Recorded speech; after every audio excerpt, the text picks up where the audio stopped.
A paz do Senhor Jesus, vamos para mais um dia do nosso devocional, que se encontra no livro de Jó, capítulo 11, no versículo 7, que diz: Poderás descobrir as profundezas de Deus? Poderás descobrir a perfeição do Todo-Poderoso? Estamos diante de mais um capítulo do livro de Jó, onde aqui nós vamos ver um amigo de Jó. Aqui podemos dizer que é o terceiro amigo de Jó, o chamado Zofar, ao qual ele vai exortar Jó ao arrependimento. Nesse capítulo 11, esse terceiro amigo de Jó, o Zofar, ele repreende o sofredor. Ele usa palavras duras, acusando Jó de hipocrisia, dizendo que ele está falando demais. No entanto, Zofar ele também exalta a sabedoria, a soberania de Deus, e promete que, se Jó se arrepender sinceramente, sua vida será restaurada e abençoada. Isso não temos dúvida, que aquele que se arrepende sinceramente tem a vida restaurada. Nós vamos ver que Jó, que ele vai ser acusado por Zofar, quando lemos no versículo 1 ao versículo 6 do capítulo 11, então diz assim: em Zofar, o Namatita respondeu: Ficará sem resposta esse turbilhão de palavras? Será comprovado o que diz esse falador? Por acaso tuas conversas tolas calarão os homens? Ficarás zombando sem que ninguém te envergonhe? Pois diz, a minha doutrina é pura, estou limpo aos teus olhos. Ah, se Deus fosse, ou melhor, falasse e abrisse os lábios contra ti, e te mostrasse o segredo da sabedoria, pois ela tem dois lados. Sabe que Deus permite que alguns dos seus pecados sejam esquecidos. Poderás descobrir as profundezas de Deus? Poderás descobrir a perfeição do Todo-Poderoso? Nós vamos ver aqui que ele vai iniciar de uma forma agressiva. Ele inicia de uma forma agressiva, ele não suporta ouvir as alegares de inocência de Jó. E acusa de falar demais, de agir como um zombador. Ele chega a insinuar que o sofrimento de Jó é, na verdade, menos do que ele realmente merecia pelos seus pecados. Muitas pessoas, quando vê alguém passando por uma prova, por uma dificuldade, e vê essa pessoa firme, certo do que realmente o que está passando é porque Deus está provando, aquela pessoa que está passando pela luta e está ali ainda glorificando e exaltando ao Senhor, isso causa muitas das vezes confusão e faz com que as próprias pessoas que deveriam confortar, eles acabam acusando, acabam apontando, acabam procurando meios de tentar justificar, por que aquela pessoa está passando por determinado processo. Uma das lições espirituais dentro dessa parte da acusação é onde Zofar ele exemplifica como a teologia fria, quando usada sem empatia, se torna uma arma cruel. Ele priorizou defender um conceito dogmático em vez de oferecer apoio a um amigo em luto. Ele preferiu seguir friamente e não se importou. Imagina, Jó tinha perdido seus filhos, Jó tinha perdido seus bens e Jó agora tinha perdido a sua saúde. Então, que nós possamos afastar essa teologia fria, essa frieza que não vem do Espírito Santo, não vem de Deus, vem do homem, do coração, da maldade do homem, mas que nós possamos ser calorosos, ser aqueles que abraçam, aqueles que precisam, aqueles que necessitam, que nós devemos estar sempre pronto a ouvir, porque muitos estão com dificuldade de ouvir, não querem ouvir, mas só querem falar. E Jó, aqui ele precisava de um amigo, mas de um amigo que dê ânimo. Isso é muito importante para todos nós. Outro ponto dessa mensagem é a sabedoria de Deus. Quando nós lemos do versículo 8 em diante, ao qual ele fala: a sabedoria de Deus é tão alta quanto o céu. Que poderás fazer? Ela é mais profunda do que o céu. que poderás saber? Ela é mais extensa que a terra e mais larga que o mar. Se ele passar e prender alguém e levá-lo ao julgamento, quem poderá impedir? Pois ele conhece os homens falsos, e assim, quando vê a maldade, não atentará para ela? Mas o homem falso alcançará entendimento só no dia em que a cria do jumento selvagem nascer homem. Aqui nessa parte, para calar Jó, Zofar ele discursa sobre a grandeza de Deus. Ele argumenta que a mente humana é limitada e incapaz de compreender totalmente os desígnios, a sabedoria divina, que são mais profundas que o abismo e mais alta que os céus.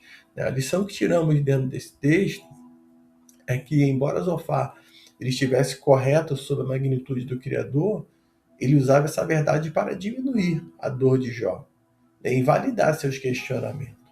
Ele tentava calar Jó, invalidando ali seu questionamento dentro da sua teologia, dentro do seu conhecimento, dentro dos seus dogmas, dentro da sua religiosidade.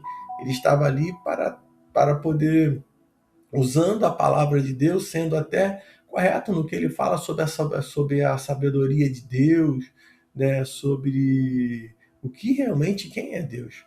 Mas ele estava usando para calar, para poder diminuir aquela dor e invalidar os questionamentos que Jó tinha feito anteriormente, nos capítulos anteriores.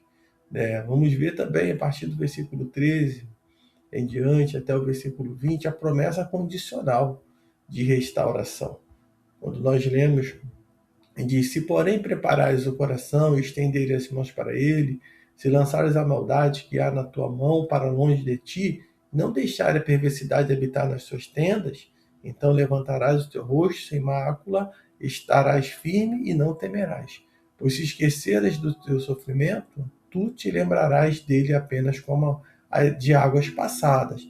A tua vida será mais clara do que o meio-dia, a escuridão dela será como a aurora. Tu terás confiança, pois haverá esperança. Olharás ao teu redor e descansarás tranquilo.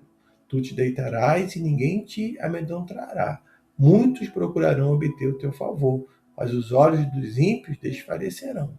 Eles não encontrarão refúgio. A esperança deles será a morte. Então aqui nós vamos ver uma promessa, condicional, que é de restauração. O discurso ele termina com um apelo de arrependimento. Zofar instrui Jó a entregar seu coração a Deus, abandonar a iniquidade e orar. Ele promete que, se Jó fizer isso, viverá seguro, sem medo, e sua vida será mais clara que a luz do sol. Então, a lição que tiramos desse texto é que Zofar ele baseia sua visão de mundo no princípio simplista, de causas e efeito. Se há sofrimento, há pecado. No entanto, a vida é um quebra-cabeça mais complexo, e nem todo sofrimento é consequência, de erro pessoal. Muitos querem atribuir o sofrimento ao pecado, dizendo: essa pessoa chegou a esse ponto porque pecou. Não, a pessoa chegou, está enfermo porque então nós estamos sujeitos a passar por momentos de enfermidade. Muitas vezes estamos cansados, estamos já de idade, o tempo passou, a idade chegou, vem, tudo faz parte da vida. Mas muitas pessoas querem atribuir tudo isso ao pecado, ao erro, dizendo que a pessoa, a causa e efeito, o que foi, porque ter agido de uma forma, está vivendo, agora está pagando, e não é assim. Se a gente for, olha aqui a vida de Jó, nós vamos ver que era um homem temente a Deus, era um homem que estava na presença do Senhor, mas passou por processos difíceis e fases na vida. Então, que nós possamos também entender isso e tomar cuidado pelo perigo de julgar a dor alheia, e realmente entender que o Senhor ele pode restaurar também, podemos crer. É um erro muito grande de julgar as pessoas pela aparência. Talvez as pessoas estavam olhando Jó pela sua aparência, cheio de enfermidade na pele, vivendo realmente uma vida totalmente diferente daquilo que era a sua vida anteriormente.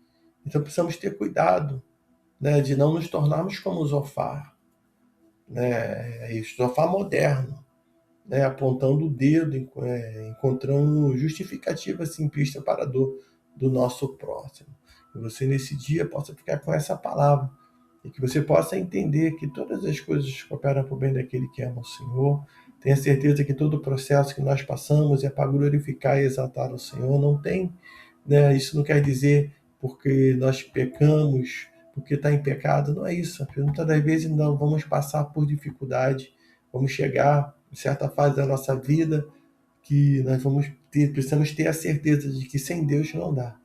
E somente Ele para nos fortalecer, para nos dar realmente sabedoria e direção para lidarmos com todos os percalços da vida. Então, que nesse dia você possa ter do Senhor a revelação da palavra, a sabedoria que vem do alto, que Ele venha te fortalecer, venha te capacitar, e você venha se levantar nesse dia e venha ter o melhor dia da sua vida, uma semana abençoada, né, onde tenha certeza que mesmo no meio de dificuldade, seja ela qual for, pode ser estar na sua casa, pode estar no hospital, pode estar onde for, mas que não venha faltar a presença do Senhor. Então é isso que eu rogo por você, que a presença do Espírito Santo de Deus na sua vida nesse dia faça a diferença, e que você possa, assim como Jó está passando por um processo, né? Até no capítulo 11 ele ainda está passando por um processo da vida, mas tenha certeza que no final Deus ele tem todo o poder para restituir tudo.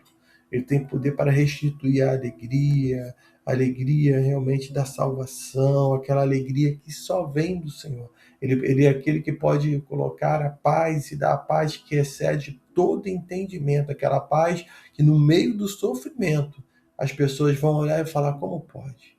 Como pode estar passando por dificuldade, passando por essas fase da vida, mas está tendo paz. Essa paz, ela não é a paz que vem do homem, nem a paz que o homem dá. É a paz que vem de Deus, é a paz que excede todo entendimento. Então, que nesse dia você venha ter essa paz, que o Senhor venha te sustentar e te guardar nesse dia. Que Deus te abençoe.